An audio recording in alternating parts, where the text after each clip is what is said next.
"Sweetheart, you're just being paranoid," my father said, his voice heavy with disappointment. "Sandra's a nurse, for heaven's sake. Why would she want to hurt you?" I lay in the hospital bed, my vision blurry and my stomach churning with pain that had nothing to do with the food poisoning everyone insisted I had. My name is Emma Mitchell, and at 28, I was fighting for my life while my family defended the woman who put me here. It started 3 months ago when my father married Sandra, a pediatric nurse he'd met at a charity event. She was everything he thought he needed after Mom's death. Charming, sophisticated, and 15 years his junior. From the beginning, something felt off about her, but everyone was too enchanted by her perfect smile and caring demeanor to notice. The first incident happened during a family dinner at their house. I noticed a strange bitter taste in my coffee but brushed it off. Within hours, I was violently ill. "Must be a stomach bug," Sandra had said, her concern seemingly perfect. "I'll take care of you, that's what nurses do." The episodes continued, always after eating or drinking something Sandra had prepared, always when others weren't watching. Each time, the symptoms got worse. Each time, my protests were met with eye rolls and accusations of jealousy. "Emma, honey," Sandra would say, her voice dripping with fake sympathy. "Maybe you should see someone about these paranoid thoughts. It's not healthy to be so suspicious." Last night was different. I saw her slip something into my water glass when she thought I wasn't looking. But I was. I'd been watching her like a hawk for weeks. I pretended to drink it, but the small sip I accidentally took was enough. Within minutes, my throat started closing up. Now, lying in the ICU with tubes running from my arms, I could hear them arguing outside my room. "Dad, she tried to kill me," I whispered as he sat beside my bed. "I saw her put something in my drink." "Emma, stop this," he snapped. "Sandra's been nothing but kind to you. She's worried sick. The doctors say it's just severe food poisoning. Why are you trying to destroy our family?" I turned away, tears streaming down my face. The beeping of monitors filled the silence between us. What he didn't know was that before losing consciousness last night, I'd managed to send a text to my best friend Kate, a laboratory technician at the hospital. "Please," I'd written, "test everything. Don't let them brush this off." Kate had come through, while my family hovered around Sandra, consoling her through her theatrical tears. Kate had quietly ordered comprehensive toxicology screens. She'd also convinced the emergency room doctor to document every symptom, every irregular test result. "Your daughter shows signs of long-term poisoning," I overheard Dr. Martinez telling my father in the hallway. "We're running detailed blood work." "That's ridiculous," Sandra interrupted, appearing suddenly. "I'm a nurse. I would have noticed. It's clearly just food poisoning. Maybe she has a sensitive stomach." I watched through the glass as she placed a comforting hand on my father's arm. He melted into her touch, already dismissing the doctor's concerns. The perfect wife, the caring nurse, she crafted her image masterfully. But she didn't know about Kate, didn't know about the samples being rushed through testing, didn't know that every time she poisoned me, my body had been keeping score, storing evidence in my tissues and blood. "I think we should transfer her to a different hospital," I heard Sandra suggest sweetly. "My colleague at Metro General would be happy to take her case." My heart rate spiked.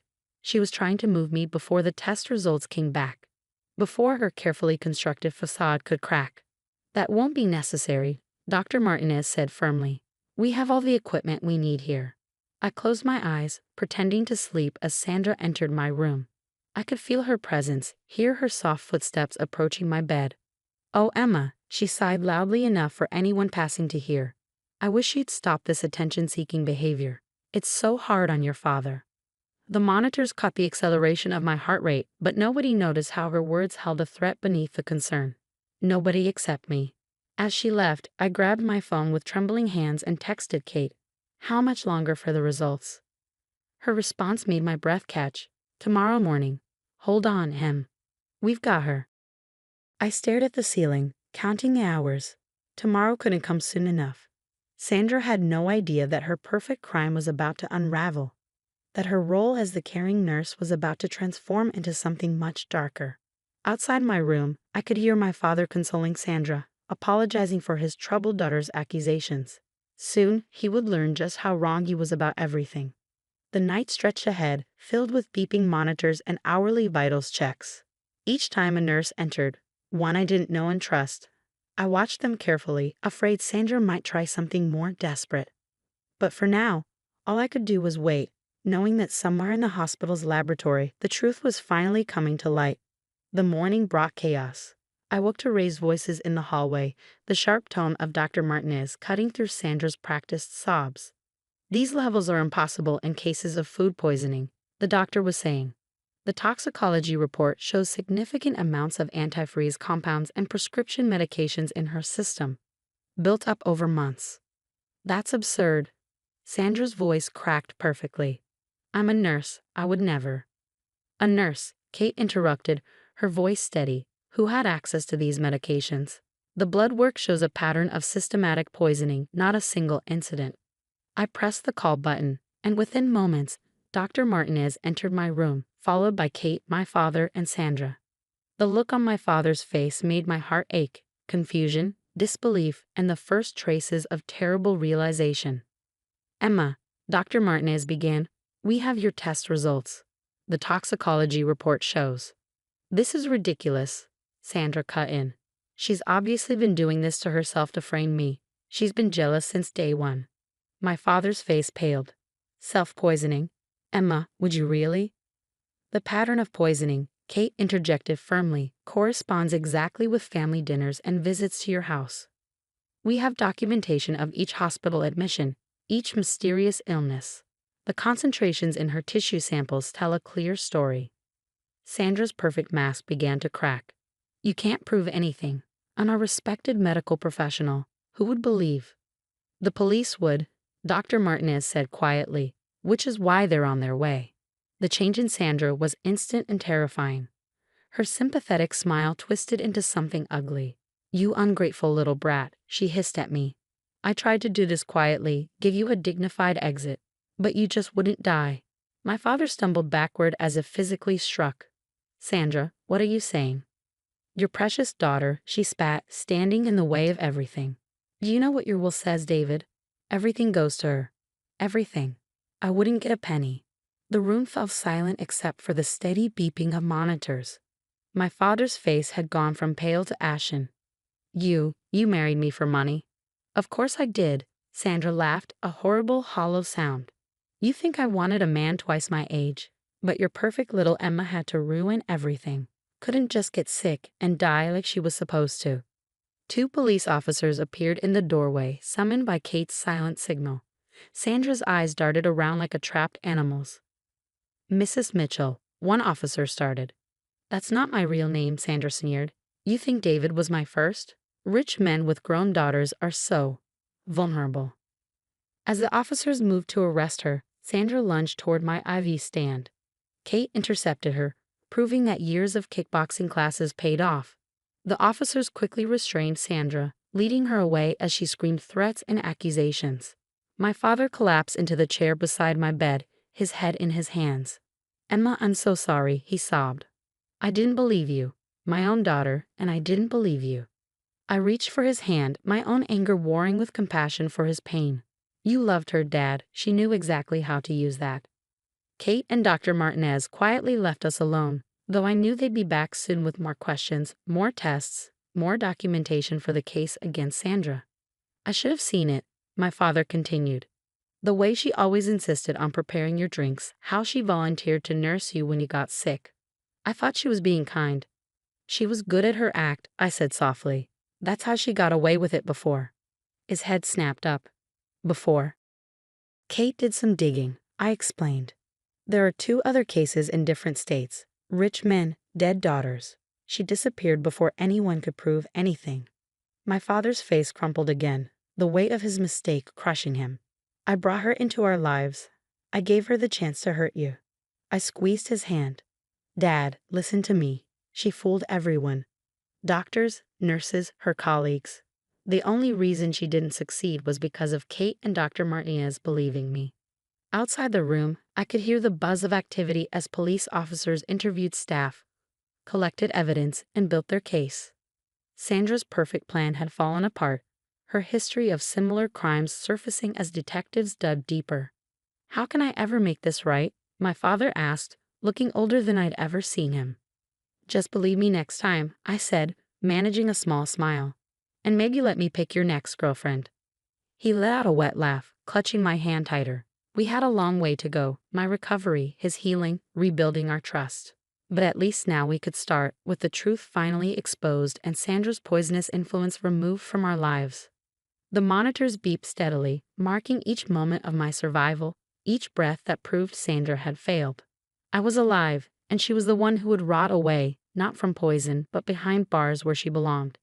6 months after Sandra's arrest, I sat in a courtroom, watching as she stood for sentencing. Gone was the perfectly coiffed nurse who charmed everyone. In her place stood a bitter, angry woman in an orange jumpsuit, glaring at me with undisguised hatred. Based on the evidence presented, the judge began, including the testimony of medical experts, documented poisoning patterns, and the defendant's history of similar crimes in other states. This court sentences Sandra Mitchell, also known as Sandra Pierce and Sandra Collins, to 25 years in prison without possibility of parole. The gavel struck, and Sandra's mask finally shattered completely. "You think this is over?" she screamed as officers led her away. "There are others like me, women who know what to do with spoiled little rich girls like you." I felt my father's hand tighten around mine. We both come a long way since that day in the hospital. Therapy, both individual and together, had helped us rebuild our relationship. The guilt he carried was slowly being replaced by determination to make amends. Kate, sitting on my other side, squeezed my shoulder. "Let's get out of here," she said. "I think this calls for a celebration." We left the courthouse together, stepping into the bright autumn sunshine. My recovery had been slow but steady.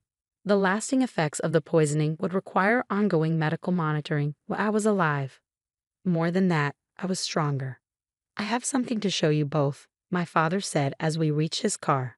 A surprise. He drove us to our old family home, the one where Sandra had systematically poisoned me during those family dinners. I hesitated at the front door, memories of bitter-tasting drinks and hidden toxins flooding back. "Dad, I don't think I can." "Trust me, sweetheart," he said softly, opening the door. The interior had been completely transformed. The kitchen where Sandra had prepared her poisoned meals was gone, replaced by a bright, modern space with state-of-the-art appliances. The dining room where I'd slowly been killed had become a sunny sitting area. "I sold the other house," he explained. "Too many bad memories. I thought we could make new ones here, in the home you grew up in, if you want." I walked through the rooms, touching familiar walls now painted in warm, welcoming colors. My old bedroom upstairs had been preserved but updated, ready if I ever needed it. "The security system is top of the line," Kate noted approvingly, "and I see cameras in the kitchen." My father nodded. "Never again," he said firmly. "No one will ever hurt my daughter in this house again."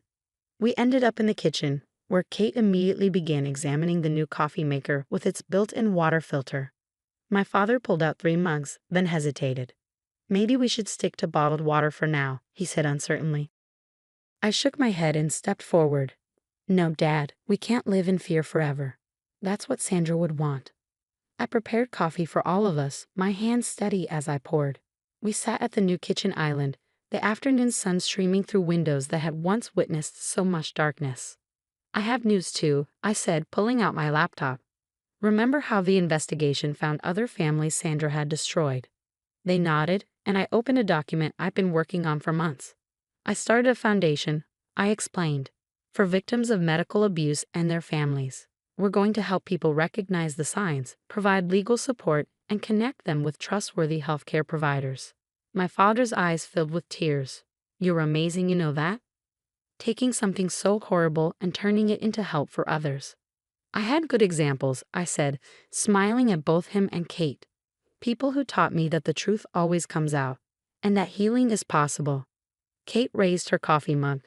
"To the Mitchell Family Foundation for Medical Justice, and to Emma, the strongest person I know." "To family," my father added. "Real family who believe and protect each other." "To survival," I finished, clinking my mug against theirs. Later that evening, as we sat in the new living room planning the foundation's first fundraising event, I felt a deep sense of peace. Sandra had tried to destroy me, to tear apart my family and end my life. Instead, she'd inadvertently made us stronger, closer, and more determined to prevent others from suffering the same fate. My phone buzzed with a text from Dr. Martinez, who had agreed to serve on the Foundation's medical advisory board.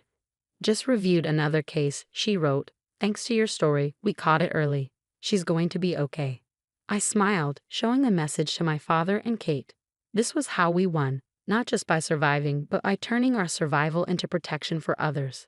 Sandra might spend her years in prison plotting revenge, but I would spend mine saving lives and rebuilding trust. The sun set on our first day in the renewed house, casting long shadows that no longer held any threat. We were safe, we were together, and we were healing. Sometimes the best revenge isn't punishment, but proof that you can't break someone's spirit, no matter how hard you try.